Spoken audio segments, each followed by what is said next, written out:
दोस्तों, नमस्ते, राधे राधे। मैं आपकी साधना दुबे आज आप लोगों के सामने बहुत ही सुंदर, बहुत ही प्यारा, दर्द भरा मार्मिक विवाह गीत लेके आई हूँ। बेटी विवाह गीत आप लोग सुनिए, सुन के आनंद लीजिए। आइए देर न करते हुए वीडियो को आगे बढ़ाती हूँ।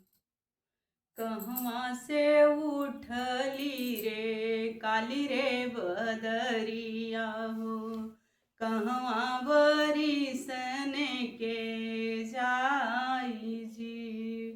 कहवा से उठली रे काली रे बदरिया हो, कहवा बरिसन के जाई जी। हाथ जोड़ी बेटी के मैया विनती कर तू है, सुन बदरियर जहाँ मार जी। आजू के राती जीनी बरसू बदरिया हो, आजू के राती जीनी बरसू बदरिया हो। बेटी सोहागिनी होई जाई जी।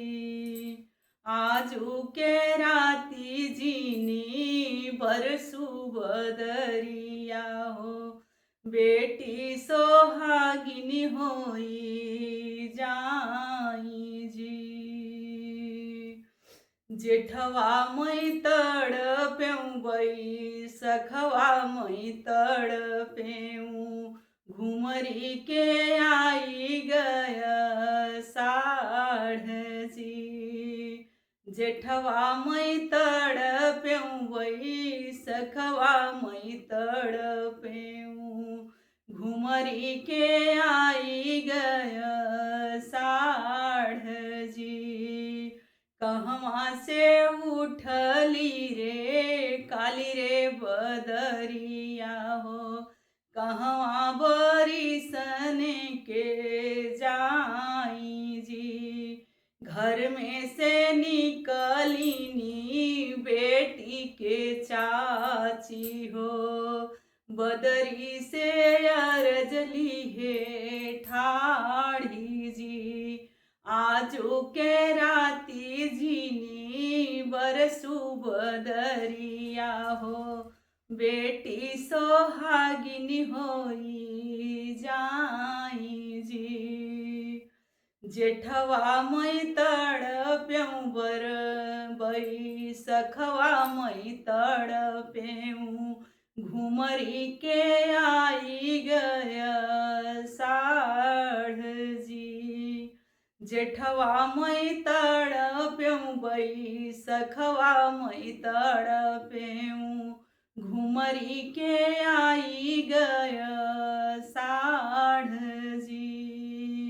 कहवा से उठली रे काली रे बदरिया हो, कहवा बरिसन के जाई जी। पूर्व से उठली रे काली रे बदरिया हो, पछुआ बरिसन के जाई जी। घर में से निकलिनी बेटी के भाभी हो, बदरी से अरजली है ठाड़ी जी। आजू के राती जीनी बरसू बदरिया हो, ननदी सोहागिनी होई जाई जी। आजू के राती जीनी बरसू बदरिया हो, ननदी सोहागिनी होई जाई जी। जेठवा मई तड़प्यऊ बई सखवा मई तड़प्यऊ, घुमरी के आई गय साढ़ जी।